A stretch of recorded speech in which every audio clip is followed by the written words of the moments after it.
트럼프 대통령이 오늘 이런 인터뷰한 영상이 공개가 됐습니다. 리얼 아메리카라는 팟캐스트인데요.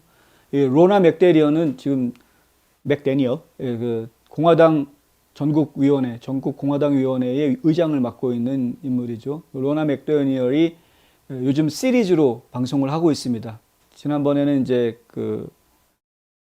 폼페이오 장관, 마이크 폼페이오 장관하고 인터뷰한 것이 방송이 됐고요. 이번에는 이제 트럼프 대통령과 인터뷰한 것이 방송이 됐습니다. 오늘 나온 방송이고요. 도널드 트럼프 45대 대통령은 오늘 로나 맥데니얼 의장이 진행하는 팟캐스트 리얼 아메리카에 출연해서 블라디미르 푸틴 러시아 대통령과 다른 나라 지도자들이 미국이 아프가니스탄을 떠날 때 어떤 일이 벌어졌는지를 보았고 그때부터 권력과 위엄을 새롭게 얻었다라는 이야기를 합니다. 트럼프 대통령은 오늘 광범위한 주제를 다룬 인터뷰 한 20 몇 분 정도 되면서 30분이 좀 안 되는 인터뷰 내용인데 굉장히 다양한 주제들을 이야기하는데요. 그중에 아프가니스탄과 관련해서 그들은 우리가 아프가니스탄을 빠져나가는 과정에서 스스로를 어떤 바보로 만들었는지 알고 있다. 미국이 완전히 바보가 돼버렸었죠, 그때. 그렇게 잘못 다루거나 그렇게 엉망이거나 무능한 것은 없었다. 그래서 우크라이나에 문제가 생긴 거다. 아프가니스탄에서 잘못했기 때문에 우크라이나에 문제가 온 거다. 푸틴 대통령과 시진핑 주석, 김정은 북한 국무위원장, 이란의 지도자들, 이런 사람들은 아프가니스탄에서 무슨 일이 일어났는지 보았고 내 생각엔 그것이 그들에게 새로운 힘과 위험을 감지하게 한 것 같다.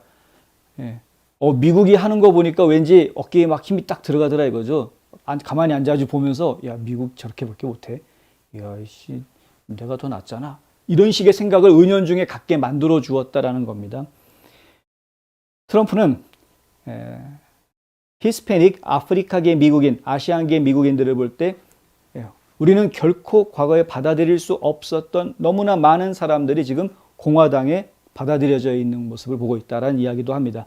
우리가 미국을 다시 위대하게 만들었기 때문에 그리고 여러분 덕분에 우리 모두는 열심히 일했고 우리는 훨씬 더 거대하고 강력한 당을 갖게 됐다. 우리는 2022년에 환상적으로 잘할 것이다. 과거에 지금 이제 트럼프 대통령이 대통령으로 있었을 당시만 하더라도 히스패닉 유권자들 그리고 블랙 아메리칸 흑인 유권자들 또 에이시안 아메리칸들 공화당 지지자들 수가 상당히 줄어들었던 모습을 저희가 기억을 하죠. 그래서 2018년, 2020년 하원을 민주당이 다수당을 차지하게끔 했던 것 아니었습니까? 그런데 지금은 이제 얘기가 달라졌다 이겁니다. 히스패닉들 완전히 돌아섰고요. 완전이라고 하면 좀 어폐가 있겠는데요. 근데 상당수가 히스패닉 유권자들의 상당수가 우리는 알고 봤더니 보수가 우리한테 맞는 것 같아 라고 돌아왔고요. 그리고 흑인 유권자들도 상당수가 좀 돌아왔습니다. 그래서 본인들이 이제 공화당 쪽에 더 그것이 우리한테 더 좋은 것이다 라는 입장을 좀 갖게 되는 그런 상황이고요. 아시안 아메리칸들도 지금 굉장히 적지 않은 수가 돌아서고 있는 그런 상황. 그래서 저희가 지금 공화당이 예전에 비해서 상당히 강해졌다라고 이야기할 수 있는 것은 분명한 사실입니다. 나보다 힘들었던 사람은 없었다. 이게 트럼프 대통령이 하는 이야기입니다. 부패한 언론, 자신과 러시아에 대한 그들의 주장을 비난했다라는 이야기. 그러니까 부패한 언론이 진짜 민주당하고 결탁한 이 정치와 결탁한 언론처럼 썩을 대로 썩어 빠진 언론이 그런 거는 정말 어디에도 찾아보기 힘든 더러운 냄새를 풍기는 것이 바로 그 가짜 언론들인데요. 그런 썩어 빠진 언론들인데 이들은 어떻게 해서든 트럼프 대통령을 모함하기 위해서 계속 나팔수 역할을 했던 것을 제가 기억을 합니다. 그것이 결국에는 많은 국민들을 세뇌시켰고요. 그래서 그것이 사실은 이런 그 정치 구도를 급진 좌파들한테 이 나라를 맡기게 돼버리는 그런 상황까지 이끌어오게 됐다. 근데 이제 트럼프 대통령은 그런 상황 속에서 가장 힘든 대통령 시절을 보냈던 인물로 저는 기억합니다. 대통령이 되기 전부터 계속 음모, 모함 계속 받아가지고 대통령 4년 하는 동안에 내내 수사받고 탄핵을 2번이나 치러야 했고 이 여러 가지 좀 고난을 다 받았던 거죠. 예전에 저희가 다른 방송국에서 인터뷰할 때 대통령직인 두 가지 종류가 있다라고 이제 본인이 직접 이야기하면서 하나는 대통령으로서의 일을 하는 대통령직이 있고 하나는 대통령직이라는 자리를 지키기 위해서 하는 또 일이 있다. 그런데 대통령으로서 일하는 것은 어렵지 않은데 대통령의 자리를 지키는 일은 굉장히 힘들었다라는 말을 하는 걸 저희가 들었는데 하여간 참 그래서 우리는 굉장히 그런 모습을 알고 있기 때문에 그런 모습들을 기억하고 있는 많은 국민들이 아쉬워하는 겁니다. 다시 대통령을 꼭 시켜야 된다라고 생각하는 이유가 이런 것 때문이죠. 2024년에 출마할 것 같습니다. 그리고 트럼프는 만약 푸틴이 솔직하게 말했다면 그는 내가 가한 제재로 인해서 노드스트림 2 파이프라인을 끝낸 사람이 나라고 말했을 것이다. 예. 내가 나타나서 항의할 때까지 노드스트림 2라는 게 있는지조차도 사람들은 몰랐다. 그런데 내가 그거를 닫아버렸고, 러시아에서는 그렇게 큰 일이, 그러니까 우크라이나를 침공한다든가 이런 큰 일이 벌어지지 않았다는 거죠. 생각해 보라 이겁니다. 오바마 대통령이 있을 때 러시아는 여기저기 침공했습니다. 여기저기 침공했습니다. 조지아도 침공했고, 그러니까 그루지아죠. 그루지아도 침공했고, 크림반도도 뺏었고, 오바마 때 그랬죠. 그런데 트럼프 대통령 때 러시아가 움직인 것이 있느냐? 단 한 건도 없습니다. 전쟁을 벌이지 않았습니다. 러시아는. 중국이 전쟁을 벌였느냐? 중국도 전쟁 벌이지 않았습니다. 물론 이제 홍콩을 압박하는 그런 모습을 보여주긴 했습니다만은, 그 상황이 상당히 좀 힘든 상황이었었죠. 팬데믹에다가 뭐 대통령 선거까지 겹치는 상황이어서 막판에. 그래서 뭐 미국이 좀 더 힘을 써야 되는데 쓰지 못한 상황이었었고 정권이 바뀌면서 그냥 아예 손을 놔버릴 수밖에 없는 상황이 돼버렸죠. 근데 바이든이 정권을 잡고 나니까 아프가니스탄에서도 우크라이나에서도 계속 문제가 생기고 있는 거죠. 이제 좀 있으면 두고 봐라 이런 얘기도 나옵니다. 중국이 곧 내 생각에는 대만에 대해 조치를 취할 것이다. 이 말을 또 합니다. 트럼프 대통령이 지금 여러 차례 이야기를 하고 있는데 중국이 곧 대만을 어떻게 할 거다라는 이야기. 그러면서 트럼프 대통령이 뭐라고 얘기하냐면요. 차라리 빨리 했으면 좋겠다라는 얘기를 합니다. Sooner rather than later. 나중에 하는 것보다 빨리 하는 게 낫다라는 이야기를 지금 하고 있는 거죠. 어차피 중국이 대만을 먹을 거라면 왜 이렇게 이야기했는지는 모르겠습니다. 근데 하여간 그런 말을 했습니다. 트럼프 대통령은 이어 우크라이나가 그의 행정부가 보낸 무기들 때문에 아직 산채로 남아있는 것이다. 아직 선체로 남아있는 것이다. 우크라이나의 폭력 사태는 수백만 명의 목숨을 앗아갈 수 있다. 이런 이야기를 합니다. 트럼프 대통령 때 제블린 대전차 그 미사일 그거 트럼프 대통령 때 줬습니다. 오바마 때는 뭐 줬다고 그랬죠? 뭐 군복 줬다고 그랬나요? 먹을 거 줬다고 그랬나? 뭐 그랬는데 트럼프 때는 무기를 줬다 이거죠.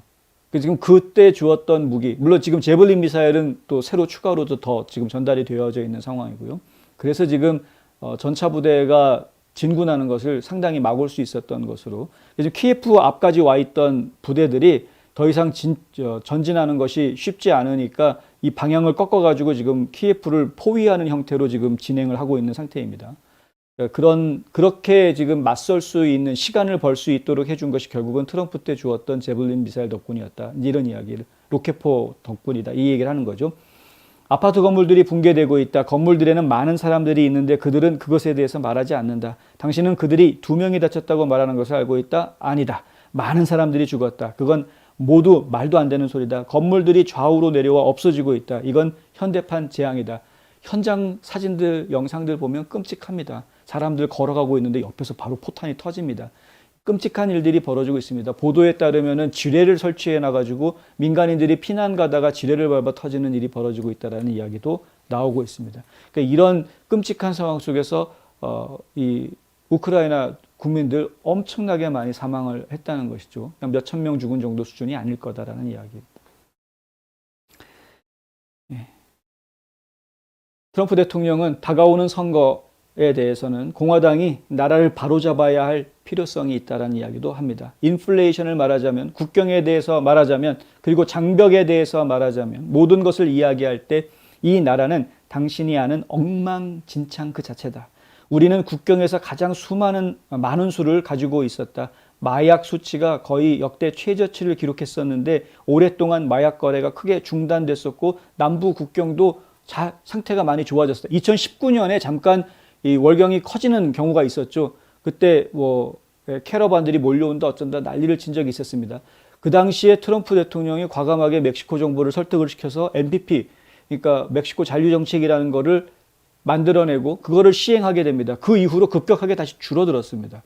그러니까 아무리 몰려오는 이민자들이 있다라고 이주자들이 있다고 하더라도 그 외국인들을 어떻게 통제하느냐에 따라서 정책을 어떻게 펼치느냐에 따라서 국경 안보를 확보할 수 있느냐, 국경 위기 사태가 되느냐 이 갈라질 수 있다라는 거죠. 근데 지금 바이든 정부는 그걸 못하지 않습니까? 못하는 건지 의도적으로 이들을 지금 수백만 명씩 계속 미국에 의도적으로 들여오고 있는 것인지 이건 뭐 정확하게 의도까지는 제가 파악할 수 없지만 하여튼 상당한 위기 상황을 지금 만들어내고 있다. 이러한 모든 일들을 통해서 결국 미국이 자신감을 잃었다. 이것이 트럼프 대통령의 이야기입니다. 미국이 자신감을 잃었다. 세계 어느 곳에서도 존중받지 못하고 있는 상황이 됐습니다. 그들은 우리를 비웃고 있다. 미국인들은 강하지만 고통받고 있다. 그들은 이 정부에 대한 신뢰를 잃었다. 영화 슈퍼맨을 보면 슈퍼맨이 아무리 강하더라도 스스로 내가 왜 싸워야 되는지 의지가 꺾이는 순간 죽음을 선택합니다. 차라리 더 이상 이 고통을 견딜 수가 없다. 그냥 내가 차라리 죽고 말지. 물론 이제 전 인류를 구하기 위한 장렬한 죽음을 선택하는 것처럼 보이지만 절대 죽을 수 없는 게 슈퍼맨의 운명인데 결국은 나중에 다시 부활하죠. 근데 어쨌든 간에 어떤 한 사람한테도 그러한 일이 있는데 국가 차원에서 이 국가가 가지고 있는 어떤 자신감, 의지 이런 것들이 손상당했을 때 그때 벌어지는 일은 정말 힘든 일이 벌어질 수 있는 것이. 지금 이제 미국이 그런 상태에 지금 들어가 있는 것이다. 다시 돌이켜 세워야 됩니다. 미국이 이제 다시 자신감을 확보하는 것으로 돌이켜 세워야 할 것이고요. 그래야 우리 미국 안에 있는 국민들이 또 다른 자신감을 가지고 하면 된다. 우리도 해보자라고 다들 생각들이 바뀔 수 있는 근거들이 마련될 수 있는 것인데, 그것을 위해서 이제 이번 중간선거가 굉장히 큰 역할을 할 것이다라는 그런 이야기가 이제 이어서 나오는 것이고요.